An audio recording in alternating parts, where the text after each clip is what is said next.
Fine, तो include str.h main, ठीक है। सपोज से मान लो मैं लेता हूँ इंट सपोज से a है ना, और a के अंदर ना मैं इक्वल टू 10 ऐसी कुछ वैल्यू पहले से ही डाल देता हूँ, ठीक है। हम लोग अभी फिलहाल वो प्री इंक्रीमेंट पोस्ट इंक्रीमेंट वाला कंसेप्ट समझ लेते हैं, ठीक है फाइन। अच्छा अब काइंड ऑफ अगर मैं करता हूँ सपोज से मैं इसको कर देता हूँ प्रिंट, सीधे सीधे print a is equal to %d और कॉमा a की वैल्यू को प्रिंट कर दिया, ठीक है। तो अब डिस्प्ले पे क्या वैल्यू आएगी,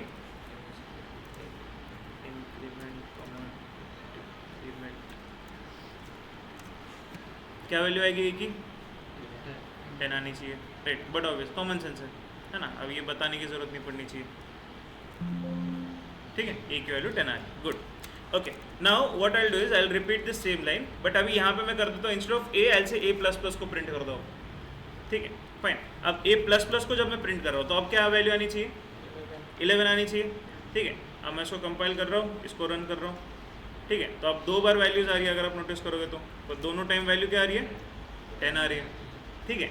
अब पोस्ट इंक्रीमेंट हुआ, पोस्ट इंक्रीमेंट का मतलब क्या होता है कि जो प्लस प्लस है ना, ये कब काम करेगा, जब ये काइंड ऑफ सेमीकोलन, ये स्टेटमेंट खत्म हो जाएगा पोस्ट, ठीक है। तो ये स्टेटमेंट खत्म हो गया, उसके बाद में ए की वैल्यू को प्लस प्लस किया उसने। अच्छा अब इसके बाद में इमीडिएट अगर मैं ए को प्रिंट करता हूँ, ठीक है, सिर्फ ए की वैल्यू प्रिंट करता हूँ, अब 11 दिखाएगा, ठीक है। वाई, बिकॉज कि ये जब स्टेटमेंट खत्म हो गई उसके बाद में ये प्लस प्लस का इफेक्ट स्टार्ट हो गया, ठीक है। तो जब 10 था तो उसको उसने 11 बाद में किया, after that end of the statement, ठीक है। और फिर अगली बार जब मैंने डायरेक्टली प्रिंट किया उसको तो वो अपडेटेड वाली वैल्यू फिर प्रिंट हो, ठीक है। तो इसको कंपाइल करता हूँ, इसको रन करते हैं, तो आई एम गेटिंग दैट 11 देखो थर्ड लाइन पे मिल रहा है, right, because it is post increment. अच्छा उसी के जगह पे अगर मैं प्लस प्लस ए करता तो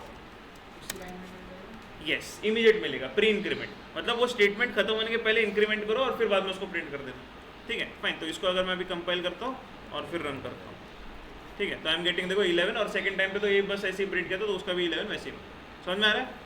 प्री इंक्रीमेंट और पोस्ट इंक्रीमेंट, डिक्रीमेंट भी वैसे ही चलेगा, प्री डिक्रीमेंट और post decrement.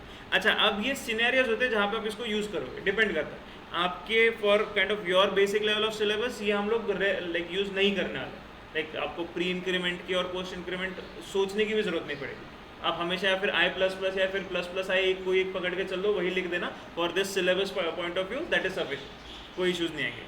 But there are scenarios कि जहाँ पे कॉम्प्लेक्स ऑपरेशंस करने होते हैं, जहाँ पे काइंड ऑफ हम लोग मल्टीपल इंस्ट्रक्शंस को एक साथ मर्ज करते हैं। जैसे फॉर एग्जांपल से अभी इसी लाइन के अंदर सपोज अगर मैं कुछ काम कर रहा होता और मुझे क्या करना है कि कुछ प्रिंट करना है और उसके बाद में अगले वाले इस पे ये करना है, सपोज मान लो ए की वैल्यू प्रिंट कर दी, अब मुझे a is equal to a+1 ऐसा कुछ लिखना पड़ेगा, है ना, और फिर बाद में फिर से ए की वैल्यू को प्रिंट करना पड़ेगा, राइट। तो instead of writing this what I can do is simply, suppose से पहले 10 प्रिंट किया फिर 11 चाहिए था मुझे, तो what I will simply do is कि मैं कर दूंगा a++ और फिर प्रिंट कर दूंगा, तो पहले 10 दिखाएगा, अगले वाले इसमें 11 दिखाएगा। फिर अगर मैं सपोज से मान लो उसके बाद में भी और कुछ करना है, ठीक है, तो I will say repeat this one, मैं काइंड ऑफ यहाँ पे भी a++ डाल देता हूँ, है ना फाइन। तो मुझे काइंड ऑफ वो एक एक जो लाइन में एक्स्ट्रा लिख रहा हूँ बीच में वो लिखने की जरूरत नहीं पड़ेगी, I am kind of mixing kind of instructions together, join कर रहा हूँ मैं उन लोगों को with the help of these kind of shortcuts, ठीक है।